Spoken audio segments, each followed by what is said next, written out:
1912 সালের শুরুর দিকে রবীন্দ্রনাথ ঠাকুরের জাহাজযোগে লন্ডন যাওয়ার কথা, কিন্তু অর্শরোগে অসুস্থ হয়ে পড়ায় সেই পরিকল্পনা বাদ দিয়ে পদ্মা নদীতে নৌকায় বিশ্রাম নিতে শুরু করেন।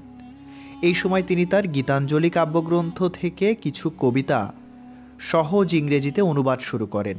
পরে গীতাঞ্জলির 53টি এবং গীতিমাল্য, নৈবেদ্য, খেয়াসহ আরও 9টি কাব্যগ্রন্থ থেকে 50টি, সর্বমোট 103টি কবিতার অনুবাদ নিয়ে একটি পাণ্ডুলিপি তৈরি করেন। সেই পাণ্ডুলিপির সঙ্গে করে রবীন্দ্রনাথ 27 মে 1912 বোম্বাই বন্দর থেকে বিলেতে যাত্রা করেন। যাত্রাকালে আরও কিছু কবিতা অনুবাদ করে সংযোজন করেন। তিনি লন্ডনে পৌঁছান 16 জুন। 1911 সালে কলকাতায় চিত্রশিল্পী স্যার উইলিয়াম রদেনস্টাইনারের সঙ্গে রবীন্দ্রনাথের পরিচয় ঘটে। তিনি রবীন্দ্রনাথের কবিতা সম্পর্কে অত্যন্ত আগ্রহ প্রকাশ করেন। এই ভ্রমণে শিল্পী রদেনস্টাইনারের সঙ্গে দেখা এবং আলাপের সম্ভাবনা বিবেচনা করেই হয়তো তিনি কবিতাগুলো অনুবাদ করেছিলেন। 1912 খ্রিস্টাব্দের শেষের দিকে লন্ডনে ইন্ডিয়া সোসাইটি গ্রন্থটি প্রকাশ করে। রদেনস্টাইন মারফত কিছু কবিতা পড়ে কবি ইয়েটস ভূয়সী প্রশংসা করেন। সং অফারিংস এর ভূমিকা রেখেছিলেন স্বয়ং কবি ইয়েটস। এই ভূমিকাটি ছিল একই সঙ্গে আন্তরিক এবং যথেষ্ট প্রশস্তিমূলক। গ্রন্থটি প্রকাশের আগে তিনি সম্পাদনা ও প্রুফেও সহযোগিতা করেছিলেন। কবিতাগুলো অনুবাদে রবীন্দ্রনাথ বেশ স্বাধীনতা নিয়েছিলেন। আক্ষরিক তো নয়ই, বরং ভাবানুবাদের উপরই জোর দিয়েছেন বেশি। লেখক এবং অনুবাদক একই ব্যক্তি হয়, স্বাধীনতাও ছিল। কখনো কবিতা অংশ সংক্ষেপিত করা হয়েছে, কখনো বা স্রেফ ভাবার্থ করা হয়েছে। কেবল কবিতার ভাবসম্পদ অক্ষত রাখা হয়েছিল। 30 জুন রদানস্টেইন তার বাড়িতে রবীন্দ্রনাথের এই কবিতাগুলো পাঠের ব্যবস্থা করেন। সেখানে উপস্থিত ছিলেন রদেনস্টেইন ও ইয়েটস ছাড়াও সেখানে ইউরোপ মহাদেশের বাঘা বাঘা সব সাহিত্য অনুরাগী উপস্থিত ছিলেন। ইয়েটস গীতাঞ্জলি থেকে কয়েকটি কবিতা পড়েছিলেন, যা উপস্থিত সবাইকে গভীরভাবে প্রভাবিত করেছিল। এরপরে রবীন্দ্রনাথকে উপলক্ষ করে কয়েকটি অনুষ্ঠানের আয়োজন করা হয়। 10 জুলাইয়ের ট্রুকেডেরো রেস্টুরেন্টে আয়োজনটি ছিল গুরুত্বপূর্ণ। এর প্রধান উদ্যোক্তা ছিলেন রদেনস্টেইন, সভাপতিত্ব করেছিলেন ডব্লিউ.বি. ইয়েটস। সেখানে রবীন্দ্রনাথের সংক্ষিপ্ত বক্তব্যে সবাই গভীরভাবে প্রভাবিত হন। 13 নভেম্বর 1913-তে তাকে নোবেল প্রাইজে ভূষিত করা হয়, কিন্তু রবীন্দ্রনাথ সেই খবর পান দুদিন পরে। 15 নভেম্বর 1913 তারিখে তিনি ছিলেন শান্তিনিকেতনে বোলপুরে। দীনেন্দ্রনাথ এবং রবীন্দ্রনাথকে নিয়ে কবি চৌপহাড়ির শালবনে ঘুরতে যাওয়ার প্রস্তুতি নিচ্ছিলেন। এমন সময় কলকাতা থেকে তার বার্তা মারফত খবর এলো রবীন্দ্রনাথ তার গীতাঞ্জলি কাব্যগ্রন্থের ইংরেজি অনুবাদ সং অফারিংসের জন্য নোবেল পুরস্কার পেয়েছেন। এই নোবেল পুরস্কার শুধু সাহিত্যেই নয়, পুরো উপমহাদেশ নয়, বরং এশিয়া মহাদেশের জন্যই ছিল প্রথম নোবেল। কিন্তু নোবেল প্রাপ্তির 91 বছর পরে বাঙালির এই গর্ভের ধন বিশ্বকবি নির্মিত বিশ্বভারতী বিশ্ববিদ্যালয়ের সংগ্রহশালা থেকে চুরি হয়ে যায় 25 মার্চ 2004 বৃহস্পতিবার। বুধবার বন্ধ থাকে বিশ্বভারতী। বৃহস্পতিবার বিশ্ববিদ্যালয় খুলতেই সবার চোখে পড়ল নোবেল প্রাইজ নেই আরও অনেক গুরুত্বপূর্ণ স্মারক। প্রতিদিনের মতো কর্মচাঞ্চল্যে মেতে উঠেছিল শান্তিনিকেতন। যথারীতি ক্লাস করছিল ছাত্ররা। হঠাৎ বিনা মেঘে বজ্রপাতের মতো খবরটা ছড়িয়ে পড়ল নোবেল চুরি হয়েছে। সবাই ছুটল রবীন্দ্রনাথের বাড়ি উত্তরায়ণের দিকে। উত্তরায়ণেই ছিল রবীন্দ্রনাথের সংগ্রহশালা। সংগ্রহশালার কর্মচারীরা যখন ভবনের দ্বার খোলেন, তখনই সবার চোখে পড়ে ব্যাপারটা। শুরু হয় হইচই। গোটা রবীন্দ্র ভবন ঘিরে ফেলে পুলিশ। কিন্তু তাতে লাভ কি? ততক্ষণে যা হওয়ার হয়ে গেছে।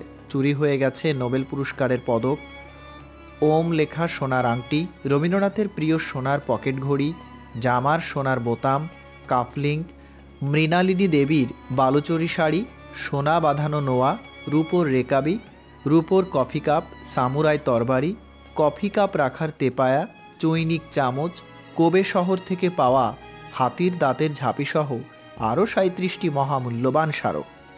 বিশেষভাবে উল্লেখযোগ্য, কবির 70তম জন্মদিনে 492 গ্রামের স্বর্ণপদক দিয়েছিলেন রামেন্দ্র সুন্দর ত্রিবেদী।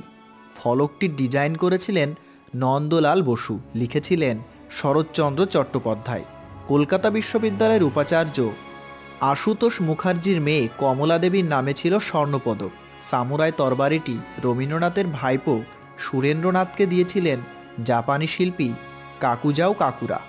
মুহূর্তেই সাড়া পড়ে গেল সমগ্র ভারতে, ক্ষোভে ফেটে পড়ল সবাই। প্রধানমন্ত্রী অটল বিহারী বাজপেয়ী জনসমক্ষে গভীর দুঃখ প্রকাশ করে জানালেন যে কবিগুরু রবীন্দ্রনাথ ঠাকুরের নোবেল প্রাইজ পাওয়া যাচ্ছে না। বিরোধী দলীয় নেত্রী মমতা ব্যানার্জির দাবি নোবেল প্রাইজ চাই। প্রখ্যাত লেখক নবনীতা দেবসেন বললেন, আমি বিস্মিত বিমূঢ়। এমন যে হতে পারে তা তো কল্পনার বাইরে। যেখানে ছিল, যে প্রতিষ্ঠানে ছিল, সেখানে যে এমন তীব্র নিরাপত্তার অভাব পড়েছিল, সেখান থেকে যে কেউ চুরি করে নিয়ে যাবে, এ ঠিক ভাবা যায় না। কবি উপন্যাসিক সুনীল গঙ্গোপাধ্যায় বললেন, নোবেল চুরির কলঙ্ক আমাদের বুকে ভার হয়ে রয়েছে। কোনো উচ্চ স্তরের ষড়যন্ত্র এর জন্য দায়ী বলে মনে করা হয়। প্রখ্যাত চলচ্চিত্রকার গৌতম ঘোষ বললেন, রবীন্দ্রনাথ তো চুরি হয়েই গেছে বহুদিন আগে, বা তার আদর্শ বা তার চিন্তা ভাবনা।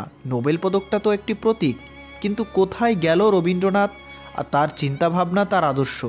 অনেকেই বিশ্বভারতীর তৎকালীন উপাচার্য সুজিত কুমার বোস এবং প্রধানমন্ত্রী অটল বিহারী বাজপেয়ীর পদত্যাগের দাবিও তুলেছিলেন।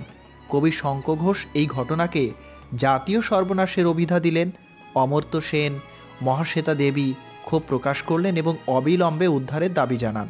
পশ্চিমবঙ্গের তৎকালীন মুখ্যমন্ত্রী বুদ্ধদেব ভট্টাচার্য এই চুরির ঘটনাকে ভয়ঙ্কর হিসেবে আখ্যায়িত করলেন।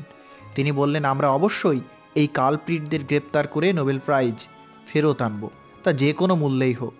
রাষ্ট্রপতি আবুল কালাম আজাদ উদ্বেগ প্রকাশ করলেন। চলল নানা তদন্ত, জিজ্ঞাসাবাদ। কিছুদিন পর যখন কোনো অগ্রগতি দেখা গেল না, তখন পশ্চিমবঙ্গ জুড়ে সব স্বর্ণকারদের অনুরোধ জানানো হয় তারা যেন নোবেল গলিয়ে না ফেলেন। বিশ্বভারতীর উপাচার্য সুজিত কুমার বসু চোরদের কাছে আবেদন জানালেন, ওরা ওই সব মূল্যবান বস্তু আমার কাছে ফিরিয়ে দিক, ওদের ক্ষমা করে দিব, ওদের পরিচয় গোপন রাখা হবে, এটা জাতীয় লজ্জা। কিন্তু কিভাবে চুরি হয়েছিল? চুরির দিন 25শে মার্চ 2004 ছিল শান্তিনিকেতনের ছুটির দিন। মঙ্গলবার দুপুর 1টায় বন্ধ হয়ে যায় শান্তিনিকেতন। বৃহস্পতিবার রবীন্দ্র ভবন খুলতেই ধরা পড়ে চুরির ঘটনা। মঙ্গলবার বিশ্বভারতী বন্ধ হয়ে যাওয়ার আগেই চোরেরা ভেতরে ঢুকে অবস্থান নেয়, সারা রাত ধরে মালপত্র সরাতে থাকে। রবীন্দ্র ভবনের পেছনে জানালা ভেঙে ফেলে চোর। দেওয়ালের নিচে পাওয়া যায় ভাঙা গ্রিল। এই জানালা দিয়েই মালপত্র সরিয়ে নেয়। পুলিশ বলে, চোর জানালা দিয়ে ঢোকেনি, কারণ সেক্ষেত্রে জানালার পাল্লা ভেঙে ফেলতে হতো। উত্তরায়ণের ওই বিশাল এলাকার নিরাপত্তার দায়িত্বে ছিলেন মাত্র 2 জন এনডিএফ কর্মী। পাওয়া গেছে 28 জোড়া পায়ের ছাপ, তার মধ্যে আবার 2 জনের পায়ে চটি ছিল। সিআইডি আইজি ভূপেন্দর সিং বলেন, চোর একজন না একাধিক, আর চটি প্রমাণ করে স্থানীয়। তদন্ত 2004 সালে ঘটা এই চুরির রহস্য আজও খোলসা হয়নি। দীর্ঘদিন এই কেসের তদন্ত করে সিবিআই। দীর্ঘ 9 বছর তদন্ত করেও কোনো সুরাহা করতে না পারায় আদালত তাদের তীব্র ভৎসনা করে। কেস সমাধানে অপারগতা স্বীকার করে তারা ক্ষান্ত দেয়। এরপর রাজ্য সরকারের গোয়েন্দা সংস্থা সিআইডি আগ্রহ প্রকাশ করে, কিন্তু সেখানেও কোনো আশার আলো দেখা যায়নি। চুরি যাওয়া জিনিসপত্র বা চোরের কোনো তথ্য দিতে পারলে, যেহেতু পুরস্কারের ঘোষণা দেওয়া হয়েছিল, তাই প্রচুর ভুয়া ফোন কল আসতো। সেই সবের সাক্ষী প্রমাণ যাচাই বা তদন্ত করতে হতো। এমনও দেখা যেত যে প্রতিহিংসাবশত কেউ হয়তো অন্য কারোর নামও দিয়ে দিল। পুলিশ তদন্ত করতে শুরু করলো। কিছুদিন পর দেখা গেল, না, এ চোর নয়, চুরির সঙ্গে এর কোনো সম্পৃক্ততা নেই। নষ্ট হতো মূল্যবান সময়। সেই ফাঁকে চোর হয়তো চলে গেছে হাতের বাইরে। প্রায় 12 বছর পর নোবেল চুরির বিষয়ে উল্লেখযোগ্য অগ্রগতির কথা জানিয়েছিল সিবিআই, সিআইডি এবং রাজ্য পুলিশের গোয়েন্দা বিভাগের গঠিত সমন্বিত সেল। 2016 সালের 11ই আগস্ট রবীন্দ্রনাথের নোবেল চুরির বিষয়ে সমন্বিত সেলের তথ্যের বরাত দিয়ে এই সংক্রান্ত একটি খবর প্রকাশ করে টাইমস অফ ইন্ডিয়া। পত্রিকাটি সিআইডি সূত্রের বরাত দিয়ে জানায়, নোবেল পাচারের নাটের গুরু ছিলেন বাংলাদেশের স্বর্ণ ব্যবসায়ী মোহাম্মদ হোসেন শিপলু এবং ভারতীয় ব্যবসায়ী জীবন সিং। এছাড়া ওই দুজনের সঙ্গে এক ইউরোপীয় পাচারকারীরও প্রত্যক্ষ যোগাযোগ ছিল বলে জানান ওই সিআইডি কর্মকর্তা। এছাড়া টেলিফোন রেকর্ড এবং অন্যান্য সূত্রে গোয়েন্দারা নিশ্চিত হয়েছেন শান্তিনিকেতনে বসে চুরির ছক কষে ওই নাটের গুরু চোরাচালান চক্রের অন্যদের জানান। প্রাথমিকভাবে ওই ব্যক্তি জার্মানি বা ইউরোপের অন্য কোনো দেশের নাগরিক বলে সন্দেহ গোয়েন্দাদের। ওই আন্তর্জাতিক পাচারকারী দলের লক্ষ্য ছিল চোরাপথে নোবেল এবং অন্য প্রত্নতাত্ত্বিক নিদর্শনগুলো পাচার করে প্রথমে বাংলাদেশে নিয়ে যাওয়া। সেখান থেকে নোবেল চোরাপথে ইতালি বা জার্মানির মতো ইউরোপের কোনো দেশে পাচার হয়েছে বলে ধারণা ভারতের গোয়েন্দাদের। 2016 সালের নভেম্বরে কলকাতার পত্রিকাগুলোয় অবশেষে রবীন্দ্রনাথের নোবেল চোর গ্রেপ্তার শিরোনামে একটি খবর বেরোয়। 2004 সালে রবীন্দ্রনাথ ঠাকুরের নোবেল পুরস্কার চুরির দায়ে প্রদীপ বাউরি নামে এক বাউল শিল্পীকে গ্রেপ্তারের কথা জানায় তারা। বিশেষ তদন্তকারী শাখার পক্ষ থেকে পত্রিকাগুলোকে জানানো হয়েছিল তারা প্রায় নিশ্চিত যে 2004 সালের 25 মার্চ নোবেল চুরির ঘটনার সঙ্গে প্রদীপ বাউল ওতপ্রোতভাবে জড়িত। শুধু তাই নয়, ওই ঘটনায় বাকি অভিযুক্তদের নিজের বাড়িতে আশ্রয় দিয়েছিলেন প্রদীপ। চোরদের পালানোর সুযোগও তিনিই করে দিয়েছিলেন। তার কাছ থেকেই জানা যায় এই অপরাধের মাস্টারমাইন্ড বাংলাদেশের মোহাম্মদ হোসেন শিপুল এবং ভারতের জীবন সিং। উল্লেখ্য, 1998 সাল থেকে 2003 সাল পর্যন্ত শান্তিনিকেতন থানার রূপপুর গ্রাম পঞ্চায়েতের প্রধান ছিলেন প্রদীপ বাউরি। সিআইডি অফিসারের পক্ষ থেকে জানানো হয়েছিল নার্কো অ্যানালিস টেস্টের জন্য গুজরাটে নিয়ে যাওয়া হবে প্রদীপকে, কিন্তু এর পরের অগ্রগতি সম্পর্কে তেমন কিছু জানা যায় না। আজও উদ্ধার হয়নি রবীন্দ্রনাথ ঠাকুরের চুরি যাওয়া নোবেল। 2005 সালে নোবেল কমিটি একটি সোনার এবং একটি রূপোর নকল নোবেল পদক দেয় বিশ্বভারতীকে প্রদর্শনের জন্য। নকল পদক দেখেই তৃপ্ত হতে হচ্ছে তাই এখনও দর্শনার্থীদের। এই ঘটনা নিয়ে নানাভাবে চর্চা হয়েছে। সাধারণ থেকে উপর মহল পর্যন্ত সবখানেই নোবেল চুরি নিয়ে উত্তেজনা লক্ষ্য করা গেছে। নির্মিত হয়েছে সিনেমাও, কিন্তু কাজের কাজ কিছুই হয়নি।